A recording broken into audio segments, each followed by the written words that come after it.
true innovation doesn't happen because you're rolling out new products or innovative products or things like that on a consistent basis. Innovative companies are the ones that understand it's this culmination of all these consistent little steps throughout the whole organization that really makes you innovative, because everybody can have a great idea because they're the ones who really know their work and they can see the inefficiencies. And when they're encouraged and invited to talk to each other and look at what happens before they're handed a task, or where does it go from here, and they start to look at things more holistically and from a bigger picture, they're the ones who truly have great ideas that may come on a smaller scale, but it all tends to shift the culture and the direction of an organization because they can see the impact and how these little steps add up to the really big outcomes.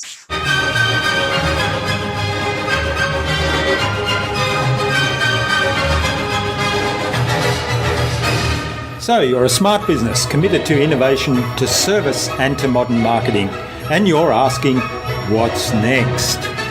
Wondering how you can become even more innovative. My name is Jürgen Strauss from InnovaBuzz, and this is the InnovaBuzz Podcast, where we share all kinds of tips, advice and interview guests on all things innovation and leadership in modern marketing. Hi innovators, it's that time of week again, and it's great to be back with another episode of the InnovaBuzz Podcast. I hope you've had an awesome week so far.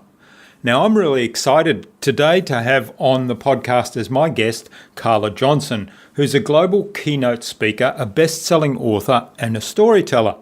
Carla has helped many businesses leverage the art of storytelling to inspire action. The latest of her 7 books, Experiences, the 7th Era of Marketing, sets the benchmark for a new era in marketing. Today's episode is brought to you by the Transformational Marketing Academy, a community of awesome coaches who are transforming their clients in highly impactful ways. The Transformational Marketing Academy is full of marketing tips and information, and I think you'll find the posts and information really helpful, and I'd love to have your insights and input to add to that mix. You can join the Academy on LinkedIn by visiting innovabiz.co/TMAC. That's TMAC. There's no charge to join, and while you're at it, you might want to download our Transformational Marketing Map.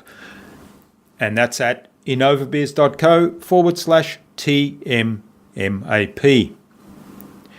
In our discussion today, Carla talked to me about frameworks, structure, and context around ideas and innovation. She talked about using stories and using metaphors in marketing and in selling your ideas to your organization and also to your clients.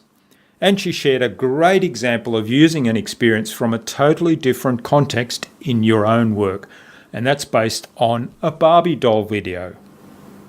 Without further ado then, let's fly into the hive and get the buzz from Carla Johnson.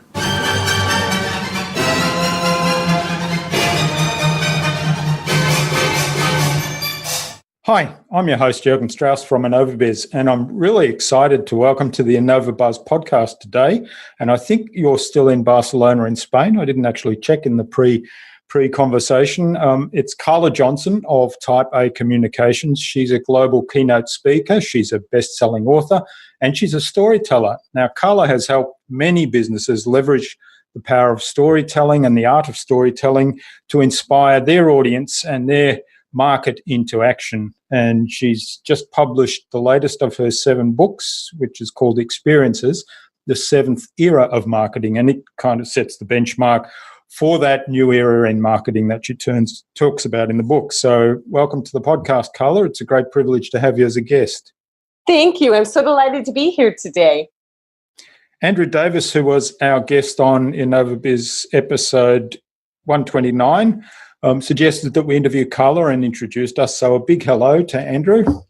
Hello, Andrew. You know, he's a guy with a lot of ideas. He's so fun to listen to, and I'm sure he was a riot to have on the podcast because I loved that episode. He was a lot of fun, and I just watched his his loyalty loop video on the Uber driver who does karaoke in the car, and it was so funny.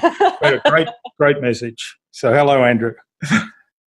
We were talking a little bit about storytelling a few minutes ago, and he is a master storyteller. And it's so great to watch somebody who's good at something because they really make it look simple.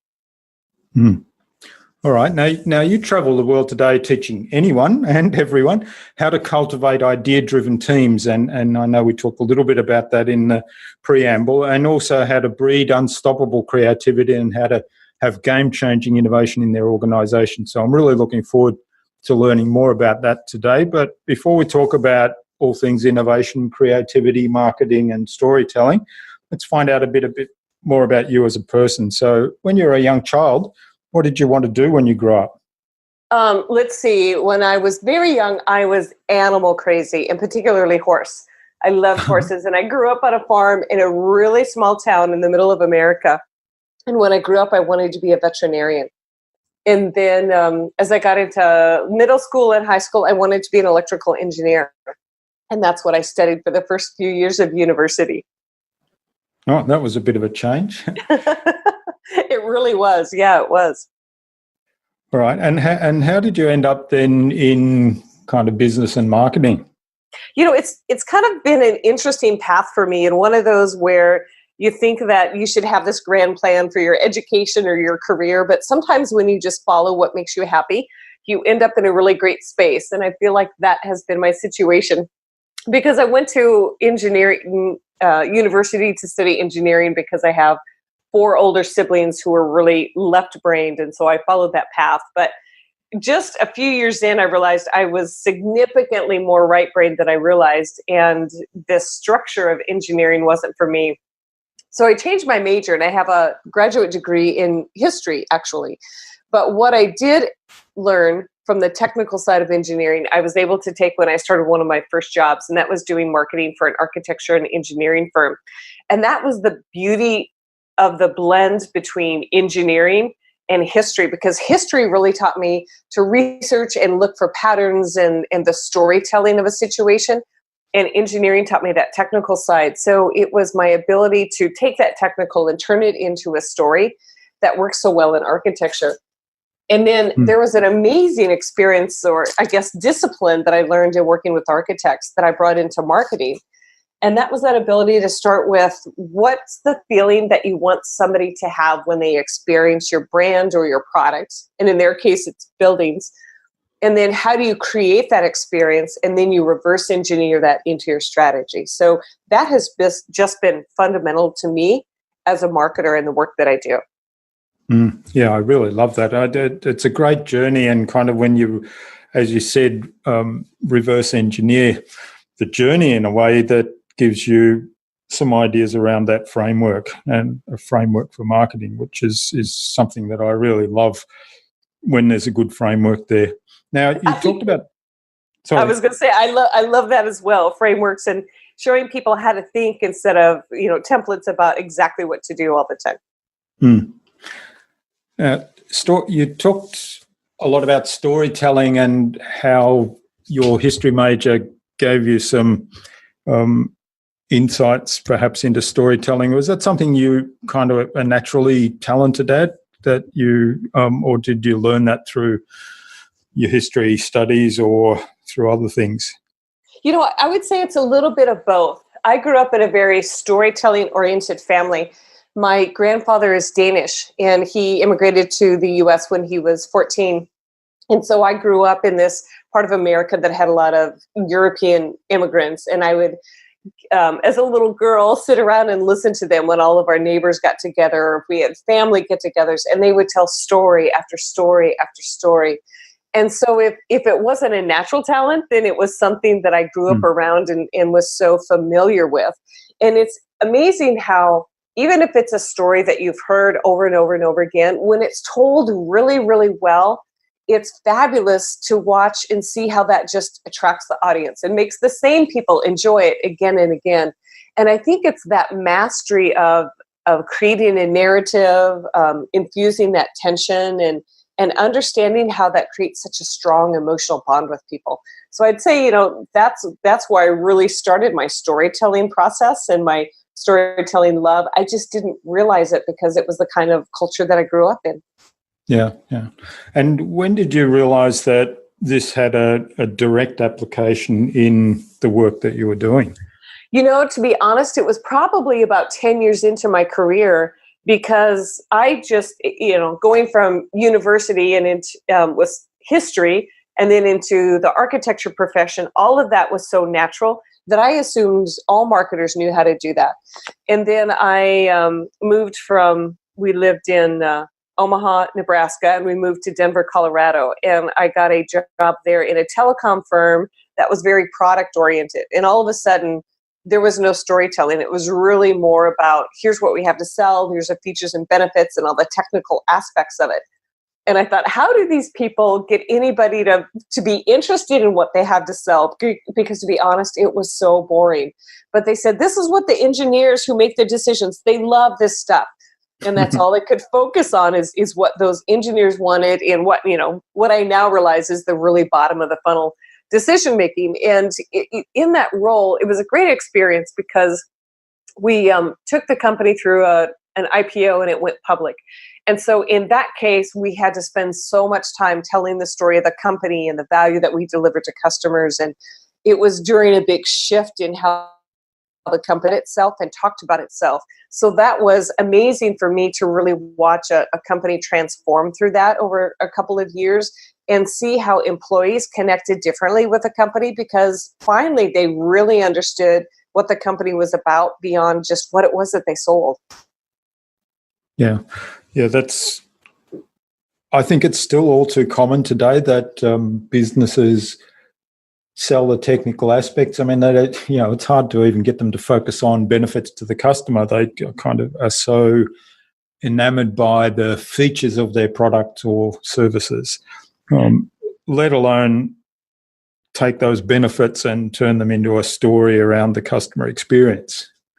So absolutely. And I think when you get to very engineering-driven companies, they definitely are enamored with what they've researched and put together, and it's hard for them to step back and see what that means to somebody else. All right. So now we talked a little bit before we started recording about the work you're doing around innovation. So tell us a little bit more about what you do and why you do it. It was so interesting as I've come through this path of storytelling and understanding how stories are what create the experience for people. And then after the last book that I wrote with Robert Rose came out, and I would speak about it and I would give workshops about it, one of the main things that I heard people say is, I love having a framework for how to create these story-driven experiences, but I feel like we're still doing some of the same things. Like, how do I get people to say yes to something that's truly different and unique? And that's what prompted me really to start digging into this idea of creativity and innovation and what do people think about ideas? Because one of the things that I would see over and over again is that a brand would see something else that another company had done, generally a competitor, and they would essentially try and just copy and paste it into their own organization. Or even if it was something outside of their industry, it was this copy and paste mentality, kind of like the template versus a framework. And rarely was it successful. And so I started to look at where do the most successful people get their ideas? And of course, naturally, I went back to architecture because that's what I knew first. And when you look at some of the most successful designs in architecture and art, and then into storytelling in movies and stories, and you listen to the creators of these things, they tell these amazing stories of having an experience, and it was something about that experience outside of their work that triggered something for them. For example, the women who started the company called Rent the Runway, where you can rent high-end women's fashion clothes for a short amount of time. They said, men can rent tuxedos, but women can't rent gorgeous gowns like this. What if we created the same kind of company with a Netflix approach?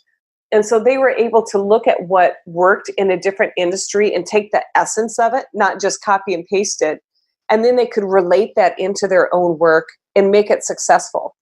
And so that's what I see with innovative ideas, is that people are able to observe things that are going on in a different part of their life or in a different culture or in some other manner, and then distill that into seeing the patterns and understanding the essence of why that actually works, and then relating that essence into the work that they do. And that's how they start to generate ideas. So they come at their challenge or their customer need or their marketing approach with a really fresh and unique, different mindset.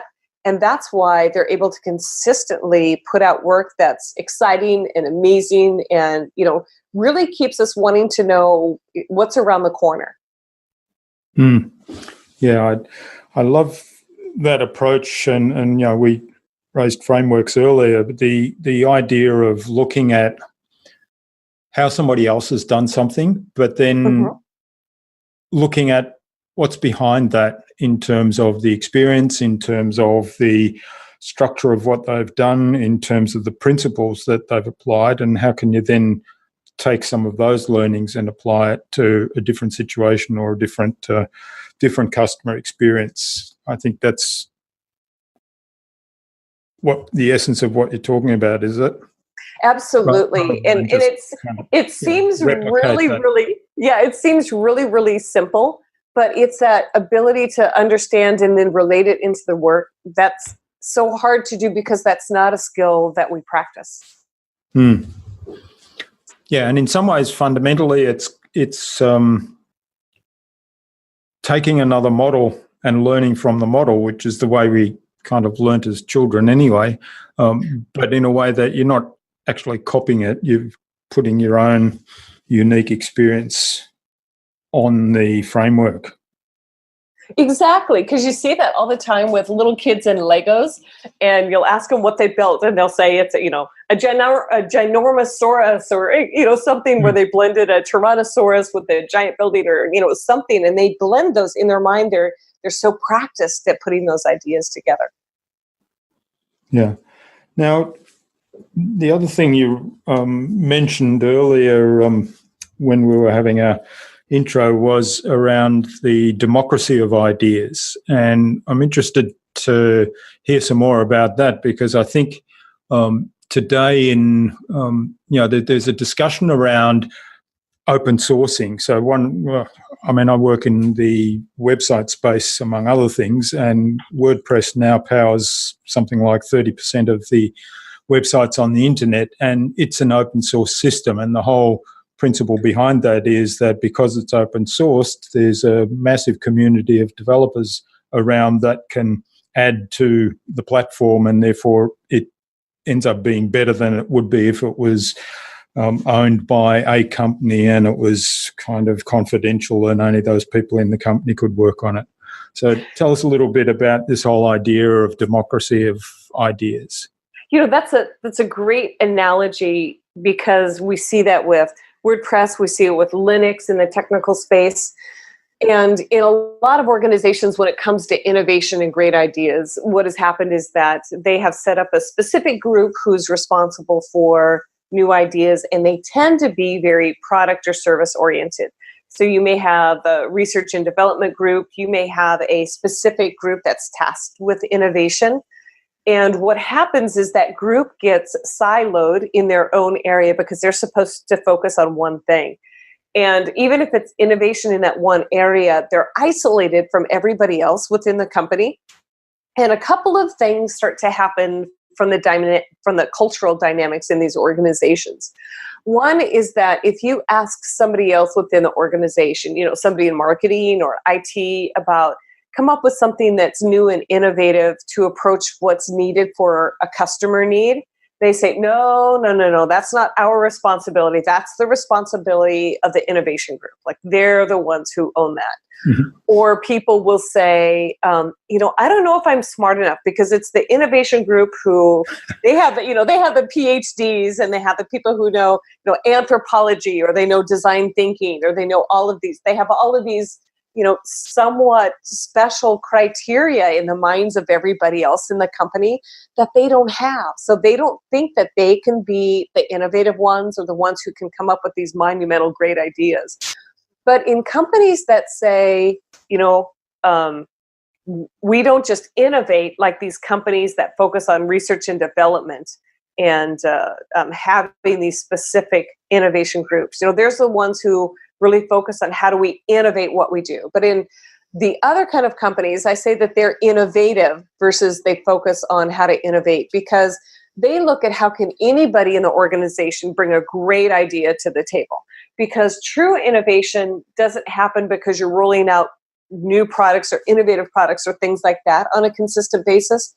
Innovative companies are the ones that understand it's this culmination of all these consistent little steps throughout the whole organization that really makes you innovative, because everybody can have a great idea because they're the ones who really know their work and they can see the inefficiencies.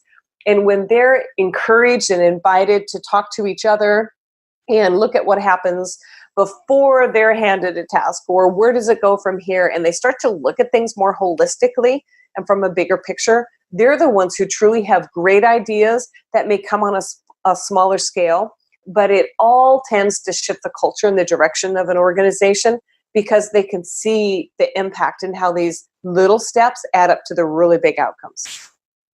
Yeah, well, there's so much in that I'd love to unpack. I mean, there's the idea of culture of innovation within an organization, and I think that's a fundamental thing to achieve what you were talking about, that it really is everybody's job to be innovative if the organization says that we're an innovative organization.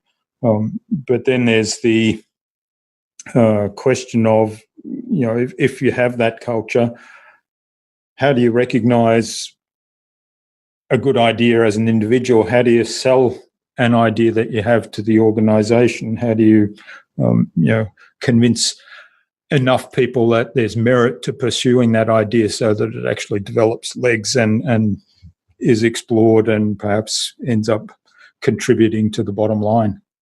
And that goes back to looking at this process that some of the most innovative people and teams all over the world use. And a lot of times they don't even realize that they use it, these people who consistently come up with great ideas. And that's that ability to observe what's going on in the world around them, distilling that into patterns that they can see, and then relating that into their company in a way that makes sense. And then they start to generate the ideas. Because when you start like that, your idea feels not so crazy because you've rooted it in something that in general anybody else in life can experience. The next thing is that when you start to pitch that idea, because just like you said, we have to prove that it has merit. We have to prove that people won't be crazy or lose their job or hinder their career in some way if they support us. So if we tell the story through a pitch that brings people along on this idea journey, all of a sudden we've started to take out the feeling that this is a risky idea. And granted, it may be a stretch, but when people can get context for an idea and the story that you tell for a new idea, that makes it feel less scary. And all of a sudden changing something in an organization when you've done something one way, for some companies, decades, in some countries over 100 years, all of a sudden it becomes a little less risky to say yes to start to doing something new, even if it's on a small test kind of scale. But that's what's so important is like you said, to prove that it has merit to at least take the next step and start to work through it and, do some minimum product kind of concepts for ideas. And how do we make processes better? How do we make processes more simple for our customers so it's easier for them to do business with us? Yeah, that's great. And I think the framework that you outlined there is one that I think would be helpful if we understood that a little bit better in terms of actually being more structured around how we do this. And like you say, we're a lot of innovative people probably follow that framework without necessarily knowing it. It's just in their DNA, if you like. I wonder, you talk about fear of failure being the biggest barrier to innovation, and how do you use that framework and the story part of it to remove that fear, or at least turn it into, as a guest of mine said the other day, turn the fear of failure into a fear of missing an opportunity? And that is so important, because in an organization, we talked a little bit about the culture of an innovative company is in organizations, what we do is that we essentially teach them, this is what we do that makes us successful. This is how we function as a business. This is what we believe. This is how we behave.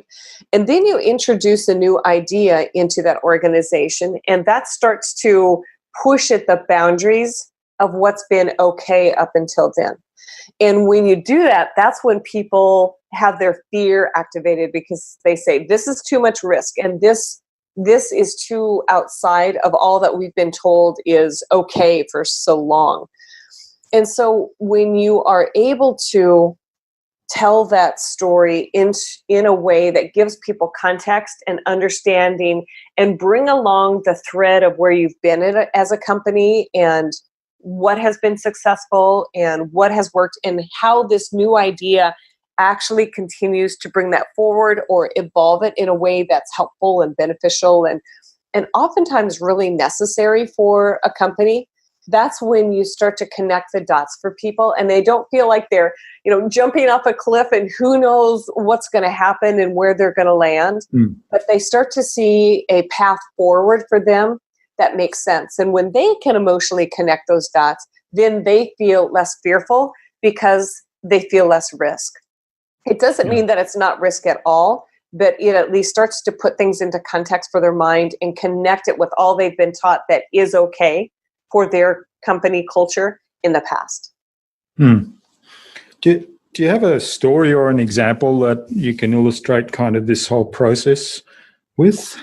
One of my favorite idea people is Kathy Button-Bell, and she's the chief marketing officer for an industrial technology company in St. Louis, Missouri called Emerson Electric. And as I've watched Kathy over her career, she is, I would say, this ideal type of innovator, because she is almost magical in her ability to experience anything and find that really rich value in a pattern, in an idea, in something that she's experienced, and relating that into her company and using that to come up with ideas. And I'll give you an example of one of the things that she's done recently that's been tremendously successful for her company, is that she was watching some YouTube videos. She has a son who's finishing up college, and at that age, that's what kids love to do, is watch the YouTube videos. So they were watching one, and she happened to come across one from Barbie that had dads playing with daughters and going through role playing, and they were talking about what Barbie means and what that father-daughter relationship is like. And she said she was watching that, and she could see just the honesty and the conversation between the fathers and the daughters, the humor that came out of the playful situations when they were role playing together with the dolls, and a lot of other details. And she says she could see what this all distilled into. The patterns that she could see was about true showing who you are, and in Barbie's case, being innovative in how you present your brand. And she took a group of these things that she distilled from what she observed, and she related that into the work that she was doing at Emerson.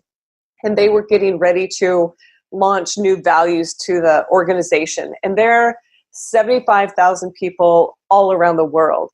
And she said, if we could take that ability to be fresh and really honest and funny, and bring that into an engineering culture that thinks that they're very left brain, but actually has so much personality and emotion. She said that's really what she would love to do as they launch this their values globally to the employees. So she used those first 3 steps of observing, distilling what she saw, relating it into her brand. And it was only then that she looked at generating ideas for how to roll this out. So they did some really fun and creative things in how they presented the values and made employees a part of the story of what it means to the company. But one of the key things that they've done that made it so successful is that they took that idea behind the dad and daughter Barbie video, and they used that in a video to announce their own values to their own employees and what it meant to everybody. So instead of having an executive, we've all seen those corporate videos with the, talking head saying, this is what this means to us, and on and on and on and on, or even some supervisors and fun music and things. She had kids of employees come in from different locations around the world, and they gave them the words that they have that represent the values, and they had the kids explain what these values meant. And it was tremendously successful because it really brought out the humanity in the company, because when your kids hear you talk about your work every single day, you see what rubs off on them. So then you start to see, what does the values of our company mean as we pass them on to our family and other people? Because values aren't just what you're like when you're at your desk at work. It's what you're like as a person and what you believe. And it was so fun to see. Some of these were little kids and hear them tell the funny stories and explanations of what some of these words meant. And employees loved it. And it was that joy of having, some fun and the connection between the serious engineers and adults and, finance and IT people, and bring it in with the joy and kind of that naive connection and how kids explain things that made it so successful. And Kathy's just one of those people who naturally follows this process. And you can see that throughout her career and how she's able to bring fresh, wacky ideas into a very data-driven, left-brain organization. Yeah, that's a wonderful example. It intrigues me, though. I thought of something as you were telling that story, and that's I often find myself thinking in that first phase, perhaps, so something like the Barbie dad and daughter video, and thinking, wow, that would be something to apply in this other area. And then there's a disconnect in terms of how do you translate that into something that actually delivers value in this other area. And so it kind of, the idea gets lost. And I just wonder how many ideas break down at that stage, because people do see a framework, they see a structure of something, they like what it is, they think that I really like that, I wonder how that could work in my situation, but then that translation step doesn't work, if you like. I don't know how to describe that better, but what are your thoughts about that in terms of actually taking that and crossing that barrier, whatever it is, into the other realm? I think you hit what so many people, not just in marketing, but in every area of an organization, really struggle with. So there's almost like 3 types of people who are looking to generate an idea. What we have a lot of times is that we have a boss or a client who says to us, we need a new idea about fill in the blank. And so you get into a room and they say, let's brainstorm this and, let's see what kind of ideas we can come up with. So you're in this cycle that's about generating the ideas and then pitching them to try and get approval. But when you do that, that's when you focus on, here's the idea, but there's no context for it. And people end up saying, they start to kill those ideas because they say, we're not that kind of company. We don't sell that kind of a product. That's just not what we do. And people get frustrated all the way around, because here's these teams investing a tremendous amount of time coming up with ideas that they think are great. And here's the boss or the client or whoever who's saying, I can't get any realistic ideas. These are all just crazy. And I think one of the dynamics that we saw this up a lot was a few years ago with the ALS Ice Bucket Challenge. And everybody wanted something, that was big and viral and would catch on like that.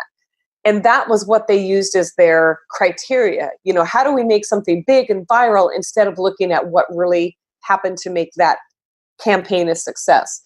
And then you have the second tier of maturity, and that's where just what you talked about. Somebody may see something, be it a coffee shop or a theme park or anywhere, and they say, I really like that, or I really like this dad and daughter Barbie video, but I don't know how to bring that into the work that I do to generate it. So they observe, and what they tend to do is try and copy and paste that into their idea generation. And again, there's no context for it. And that's why things break down and you end up with work that isn't inspired. So that next level of maturity is people who are able to observe what's going on around them. And then they look for those patterns. They start to actively identify them. So is it things such as, like if you're in a coffee shop, is it about efficiency as people go through line? Is it about making sure it's a relaxed environment and you're welcome and feel invited to stay and lounge? Is it about access to amenities such as Wi-Fi or other things that you can do there? Is it something just as crazy as, there's trash all over the floor, the staff is rude, I really feel like I never want to come back here again? So being able to distill what it is that you observe into these patterns that we see. And as humans, it's really interesting. Our brains are genetically wired to see these patterns. And if we just give ourselves pause and enough room to step back and say, okay, what are some of the patterns that I'm starting to observe? And even, jot them down on a napkin or a little piece of paper and start to identify those. And then this, to be honest, this is the hardest step, is to start to relate that into the work that you do. But for example, for marketers, if they're looking at a challenge around customer experience, and they've gone to this coffee shop and they've observed what's gone around, they've distilled it into some patterns such as efficiency, or the luxury of the experience, or how awful the experience was. Then they can start to ask themselves, as to relate it into their work, are questions such as, how might we start to make our processes more efficient for our customers? How might we start to make our customers feel like they have, like they're being treated like they're in a luxurious hotel, or it's a luxurious experience? Or even things like, how might we be creating situations that are really awful for our customers that we don't even see? Back to the trash on the floor and the staff. And then when you start to take those and say, how might we start to address some of these and use that as the foundation for generating ideas, then that's how you start to bring the ideas of that experience, what people felt in that experience, into the work to generate ideas. And that's where everything all of a sudden starts to feel very different, and people really just light up. And then they use that to pitch their ideas.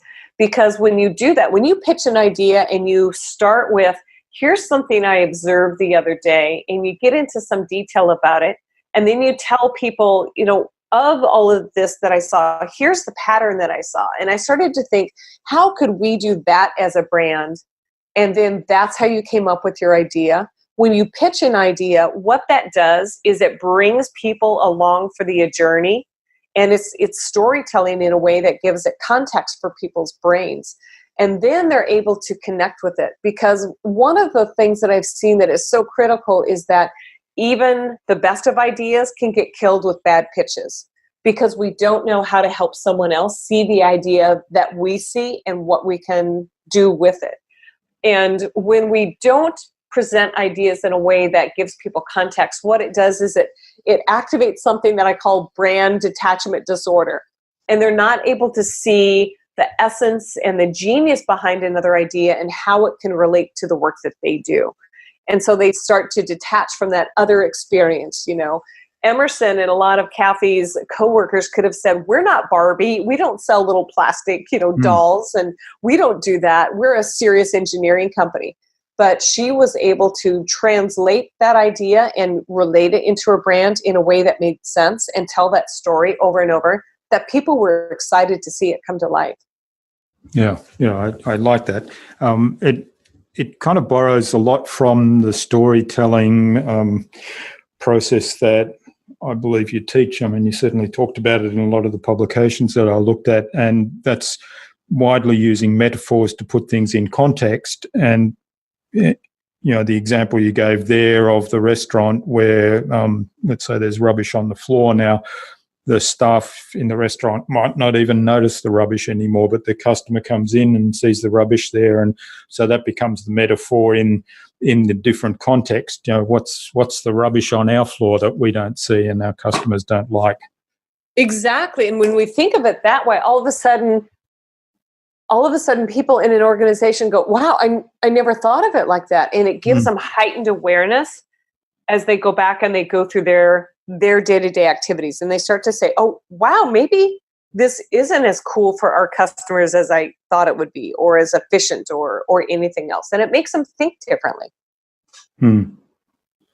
Yeah, it's great. A great approach. And I really like the framework part of it to put it into context and develop it. Because one of the things that I was involved in years ago in the corporate world was building a product development framework and process for a chemical company. And one of the biggest hurdles we had to overcome was the so-called innovative, creative people in the research division who said, no, we can't have this constriction on our creativity. And yet, once we developed the framework and had it put in place in a way that got everybody involved in contributing to a product development idea right from the beginning, including customers, which was quite innovative, it totally transformed what we were doing and just generated a whole lot more ideas and got us focused very quickly on what were the best ones to pursue. That's a real common misconception about creativity and innovation and great ideas, is that there's no structure to them. And people think that it's just, like talented and gifted people are the ones who walk into a room and here's something, they're like, here's an idea, here's an idea, here's an idea. And it's just that they're so practiced like lightning, right? Exactly. And it's just that they're so naturally practiced at this, whether they realize it or not, that they can do it. And that's the truth, is that there can be structure put to all of this. And people can be taught to think more creatively and to be more innovative. They just need to practice it. So like anything you learn, you feel more confident and you're more skilled at it. And so you do a lot of workshops around teaching that now. I do. And it's really fun to watch people in their mind just start to open and see how that can happen, both from really coming up with new and fresh ideas, but also, like you said, presenting them, pitching them in a way that shows that they have merit, because people want to do great work and people want to do work that excites them. And then when they see here's a process and a framework that I can now use, they feel empowered and passionate and confident. And probably most importantly, they feel courageous. And when you have somebody come into your office and they feel passionate and confident and they have the courage to do this about a new idea, you as a boss are more likely to say yes, because we all know what happens when somebody comes into our office. They're like, yeah, I'd like to give this a try. And there's no passion behind it. And it just fizzled out. And it's frustrating because you want your teams to bring great work forward. And so it's a way to empower them to feel that they have more control and that there's more that they can do to make ideas go through an organization. All right, this is fascinating discussion. I could keep talking for ages, but I'm respectful of your time. And so I think it's time to go on to the buzz, which is our innovation round, and it's designed to help our audience who they see themselves as innovators and leaders in their field, and we'd like to give them some tips from your experience. So we've got 5 questions, and hopefully you'll give us some really insightful answers. Now, I'm really looking forward to the answers to these, because some of them we've probably already answered in a lot of detail, but we'll see how we go here. Okay, right. This sounds good. I feel like I'm in the hot seat now. All right. So what's the number one thing anyone needs to do to be more innovative? I would say practice. Because with anything that we do, the more we do it, the better we get at it. Yeah, that's right. And what's the best thing you've done to develop new ideas? Travel. I think exposing ourselves to situations and people and cultures and foods and ideas that are very different from our own really helps us see that there's so many opportunities for great ideas out there. That's right. And I didn't actually confirm with you at the beginning, so you're in Barcelona right now. I am. Our family, we moved here for a year for that exact reason, is to just have a different perspective and different experiences. So you're doing exactly that. Brilliant. Yeah. What's your favorite tool or system for improving your productivity and allowing you to be more innovative? Oh my gosh, my productivity is something I'm hugely focused on right now, and I am pulling different tactics from agile methodologies. So one of mine that I use is a Kanban board, and then the Pomodoro. So the Pomodoro breaks work down into 25-minute increments. And when I do my Kanban board, which on sticky notes, I list each thing I'm going to do, starting with what's to do, then I move it to an in progress column, and then I move it to a done. So I'm super visual. And this is really helpful for me because it shows progress for me. It also shows how much I think I have on my plate and whether I should say yes to more things. And then it also helps me estimate my time. So I get a true understanding of, am I saying, oh yeah, I could do that, no problem, because I think it's only going to take 15 minutes when actually it takes me 4 hours. So that's a huge thing for me. Yeah. And I love the Pomodoro idea too, because I often start something and then 3 hours later, because I'll focus on that, and 3 hours later, is it that time already? I did want to do these other things. Exactly. So Pomodoro, and we'll link to these things in the show notes. Pomodoro, for those people that aren't familiar with it, basically has you set a time and the timer goes off at that time, and then you make a conscious decision to, you can elect to continue working on that particular item, or you can say, well, no, that's the time I'd allocated. Now I'm moving on to the next one. All right. What's the best way to keep a project or a client on track? I think communication. I think that there are so many times between teams that we make assumptions on both sides, and we know what's going on in our head. And even there's times where I hear people say, well, I didn't communicate that to the client because I didn't have an update. Even not having an update is something you need to communicate to a client or to anybody, a team member. I think we need to be more clear and precise in our communication.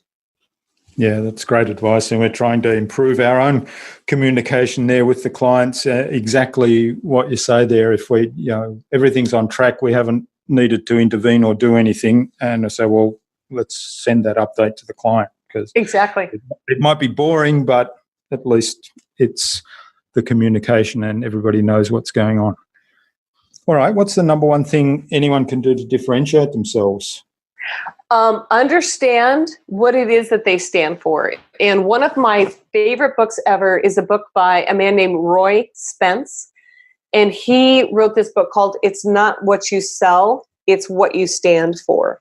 So for me, it was a fabulous introduction into the idea of brand purpose. And even if you sell something that everybody on your same business street sells, if you're able to differentiate yourself through the story that you tell, that's how you stand out. And that's one of the best books I've ever read that teaches people how to do it. Okay, I'm not familiar with that book. I'll have to look that up, and we'll link to that in the show notes as well. I think there's a great example of what you've just mentioned that's quite topical at the moment, and it's the Nike ad with Colin Kaepernick. Is it Kaepernick? Yes. That's very clear. I mean, it's sort of a little controversial in some circles, but they're very clear on what they stand for there, aren't they? Exactly. And people think, well, we don't want to do something that's too strong because then it might turn people off. But the more efficient you can be with identifying really clearly, this is what we stand for, you realize that you eliminate a lot of waste in your marketing and your sales and even your research and development areas, because people aren't wasting time pursuing things that don't truly contribute to the essence of your brand. Yeah, that's great. All right, what's the future for you and your business now? Right now, it's starting on book number 8 about how to bring essentially how to rethink innovation, and what it is that the most innovative people and teams in the world what it is that they do and how they bring these great ideas to the table that really turn into phenomenal business outcomes. And looking at that process and documenting that in book number 8. So that's it, at least for this next year. And I think for me, it's always pursuing things that I find interesting and fascinating and help others be better at what it is that they do. All right. Well, we'll look forward to that new book. So maybe a year's time or maybe less. Well, I really enjoy Barcelona. So, it's a struggle between being productive as a writer and enjoying everything in Spain. Yeah. All right. So what's the number one piece of advice you'd give to any business owner who wants to be a leader in innovation? I would say is to ask. I think that there are so many times when we make assumptions about what it is that we know, and or we go and we ask too few people for input. We ask through not enough channels. So doing surveys are great, but it's not the only way to get information. And I think it's that ability to sit face to face with people, customers, and ask them questions and ask them if you can be a part of their day just to observe. Ask other people who are your counselors, your trusted advisors. What are things that I need to know that I'm not seeing? I think there's so many times we make assumptions that we know everything, and we become blind to what we don't know. Great advice. So, face-to-face interaction with a customer, who would have thought? I know, and it's so funny. Like marketers say, we're very customer-centered, or companies even say we're very customer-centered. But if you go and ask the executives, especially, when was the last time you sat down at a customer's location and you spent an entire day with them to see what they do? There's very few. So to be customer oriented and centered, you actually have to spend face-to-face time with customers. All right. Well, thank you, Carla. This has been really great. Where can people reach out and say thank you for all that you've shared with us? Absolutely. Well, my website is carlajohnson.co. And I am on Twitter at Carla Johnson and also on LinkedIn. All right. We'll have that in the show notes as well, so people can just click through. Finally, then, who would you like me to interview on a future InnovaBuzz podcast, and why? I think a great person for you to interview would be Sun Yu. And he wrote a book that came out, I want to say about 6 months ago, called Iconic Brands. And he has a fascinating background with innovation at some top name brand companies and things that he's learned and why you should really innovate the old, not create the new. I think he would be a great guest for you. All right. Well, we might get an introduction from you, but Sun Yu, if you're listening to this, look out for an invitation from us to the InnovaBuzz podcast, courtesy of Carla Johnson. So thanks so much, Carla. I really appreciate you spending time with us on the InnovaBuzz podcast today, and I've had a ball having conversation around innovation. I've really enjoyed it and learned quite a lot. I wish you all the best for the future, and let's keep in touch. Absolutely. Thank you so much for having me today. It was a great time.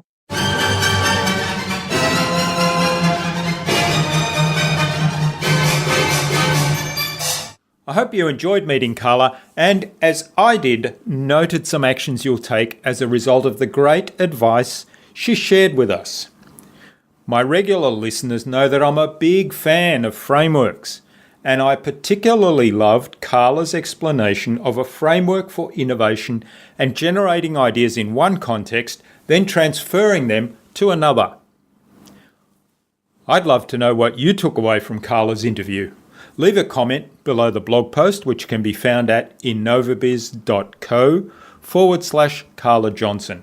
That is CarlaJohnson, all lowercase, all one word, innovabiz.co/Carla Johnson. You'll also find contact information for getting in touch with Carla there, as well as links to all the resources that we mentioned. Carla suggested I interview Sun Yu of Iconic Advantage on a future InnovaBuzz podcast. So Sun, keep an eye on your inbox for an invitation from us to the InnovaBuzz podcast, courtesy of Carla Johnson. Remember to visit innovabiz.co/TMAC, TMAC, to join our Transformational Marketing Academy and access all its information, marketing tips, and so on. And of course, we'd love to get your insights to share there as well. Stay connected. Head on over to iTunes or Stitcher or Pocket Casts and subscribe to the InnovaBuzz podcast so you make sure you'll never miss another episode. We'd also love you to leave us a review because what you think matters. Take some of the ideas you've heard today and apply them in your business. Any thoughts, ideas, suggestions or questions, share them in the comments below the blog post. And remember, if you want to get better marketing results than you ever have, join our fantastic LinkedIn community at the Transformational Marketing Academy. All you have to do is go to innovabiz.co/TMAC. It's free to join. Hope to see you there soon. Until next time, I'm Jürgen Strauss from InnovaBiz. Remember to be awesome and keep innovating.